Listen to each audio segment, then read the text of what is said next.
Okay, we left off Gimel 288.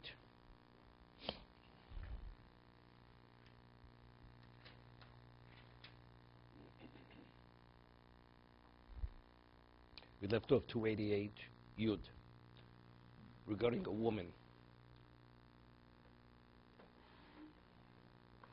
It says that a woman has an obligation to light the Hanukkah lights, Hanukkah menorah.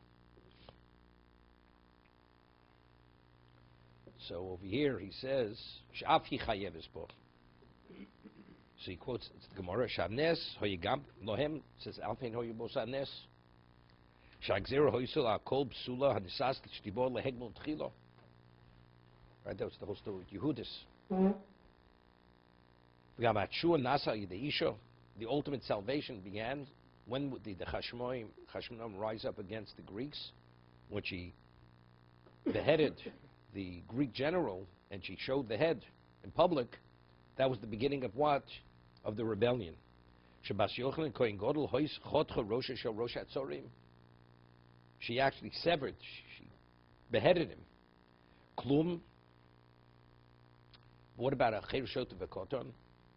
Deaf mute, an unstable person or mind, if he wants to light Hanukkah lights, you're not yotzei. Interesting. The Mishnah says in Chulin, which we once studied. This is all to remind people. When I said we once studied, it's only to some of the people here who once studied it. The Mishnah says in Chulin and Bezer Ben Aleph that if a woman does shchita, slaughters, it's valid. What about if a child does shchita?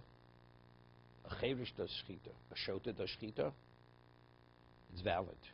The Gemara says, how could it be valid? So the Gemara says, if you have godel omin al gabov, you have somebody supervising and instructing him exactly how to do it, and the person instructs him could attest that it was done properly, it's a valid shchita. Because what shchita? You have to be a Jew, and you have to do the act has to be done correctly. It's not a question of kavanah. We're talking shchita schulin, slaughtering an ordinary animal, right? But when we speak about to be motzi, to be yotzi a mitzvah, you have to be a bar chiyuva. The only person who could cover another person based on the principle of arevos, kol yisha arevim zeluzeh, that if you're obligated, you have a responsibility to make sure that every Jew is covered. But you have to have that level of obligation. So if you have this identical level of obligation as someone, or even a superior obligation, then you're able to cover the one of equal obligation or lesser obligation.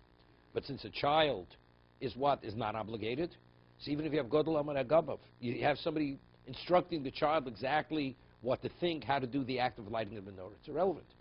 Because it's a question of being motzi. He can't be motzi because he's potter. Somebody's potter. It cannot be motzi another party. Doesn't make a difference. But the lighter, what about if a goy would light? If a non-Jew would light? Is there even a consideration that his lighting has value? There's not even a consideration. But the mitzvah is to light for the household. But the lighting has to be a lighting of mitzvah. So the lighting of a mitzvah means the members of the household are obligated at a more advanced level. Child is not obligated, right? And if he is, it's only chinuch. It's a different level. Therefore, the first opinion is a child cannot, even if he's instructed, does it perfectly, it does not cover the household. No, that's for a different reason. That's for a different reason. Because the Gemara says, because the only person whose shchita is valid is a person who's bound by dietary laws. And since a non-Jew is not bound by dietary laws, so therefore the Gemara says, what a person is a boomer. Person does not keep kosher. Not because he doesn't know it. Then it's valid. But what about he's aware of the laws of kashrus, but he doesn't value him sufficiently to keep kosher. His shchita is not valid. Because it's only the one who observes dietary laws. It's based on a pasuk. Because it says, if you slaughter, then you eat. So a person will only eat meat if he slaughters. That person's shchita is valid. But a person who eats the meat without slaughtering, his shchita is not valid. So that's a non-Jew. But even a mummer, person who's a mummer, which means he doesn't value the laws pertaining to shchita, and who will eat meat which is not ritually slaughtered, his shchita is not valid. Correct. That's another aspect of it. Right, it's a pasuk. That's a pasuk. Okay?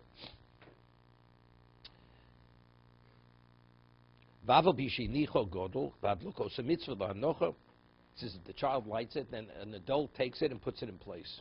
It's irrelevant. We rule hadlokos mitzvah. It's not putting it in its place. But he cites Yesh Misha Omer.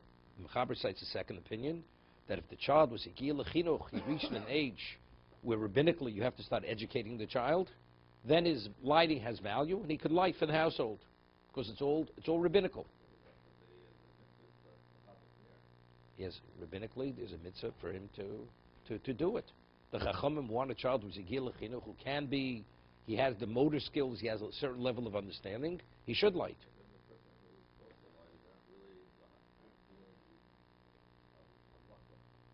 That's exactly what we said. The child's obligation and the adult's obligation, are they both rabbinical? So we're on par, right? The child is rabbinical and the adult is rabbinical. So therefore the minor is able to cover.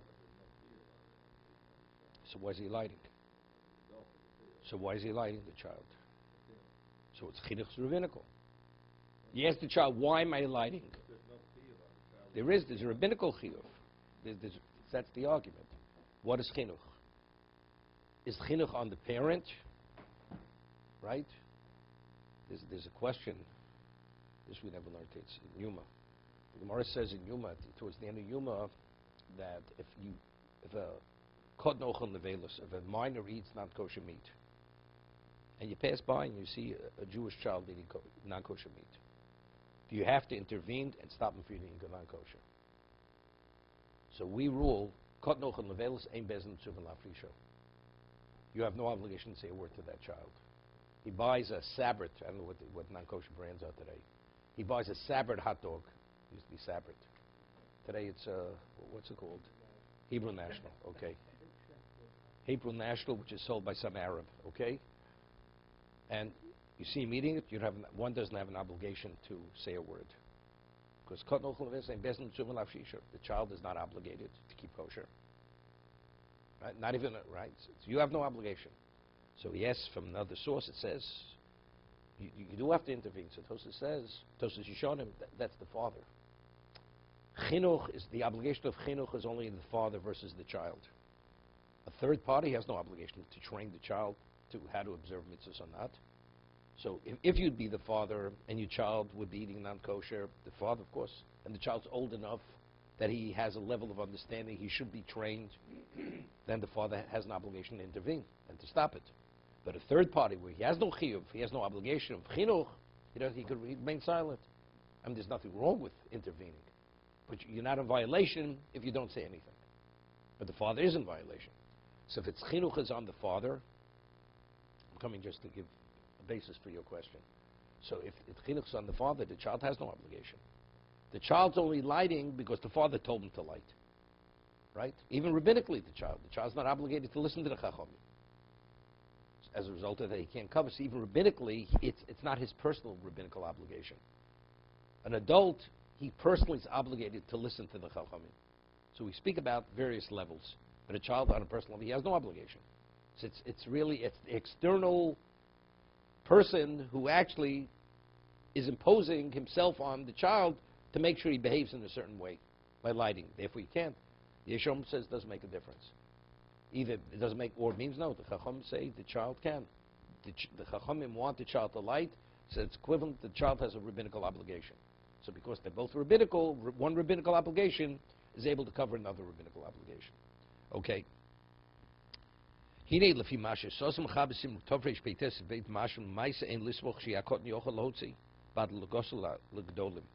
from what the Mechaber rules elsewhere, you should not allow a minor to light Hanukkah lights on behalf of adults. He should not be allowed. See, all this today is not really relevant because today, Minig Ashkenaz, each person lights his own menorah. Right? So the child lights his and the adult lights his. Uldidan. So that's what the Rama says. So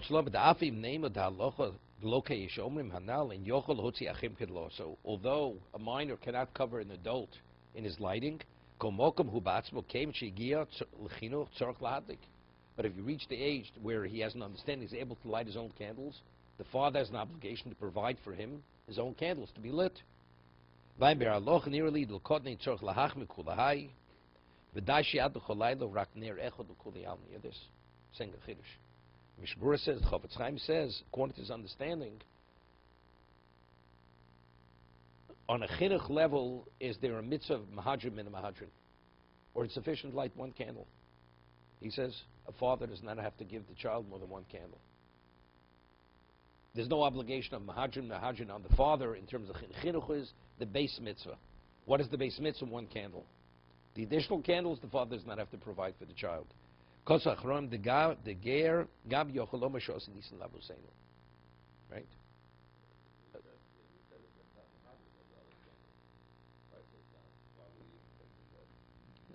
No, what's the right way to light? You train a child to do the right thing as if he'd be an adult. When he's an adult, what's the proper way to light the candles? Mahadrim and a mahadrim.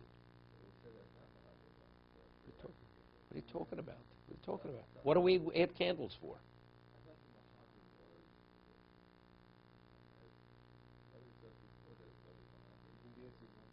You could be yotze with one candle. So what is that? That's not mahadrin. So what one candle is that here to mitzvah? To add candles. To identify each night. So you add a candle per night. That's mahadrin.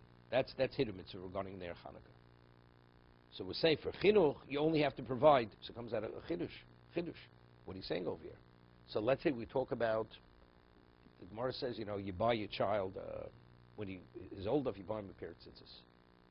He's able to wear tzitzis, put on the tzitzis himself. You should provide tzitzis for your child. Let's say you have different quality tzitzis. You have kofel arba, kofel shmona. Right? The Mechaber rules that every string of tzitzis, it's comprised of 8 strings.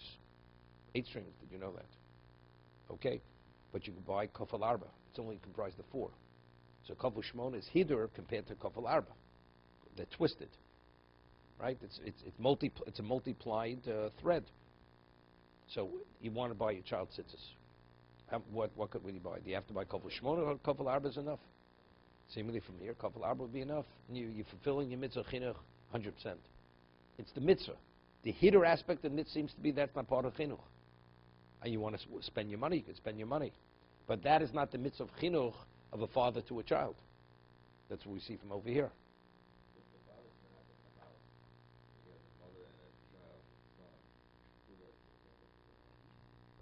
The mother. The mother. No, but again, the Mechaber, it's only Yesh Omer. It's a secondary opinion. Right? But we're saying now, the child lights his own menorah. What's the obligation of chinuch of the father to his child? One candle. So I'm saying, so across the board, let's talk about other mitzvahs. Right? When you provide for your child the opportunity to do a mitzvah, at what level do you provide? You have to go and make that extra expenditure.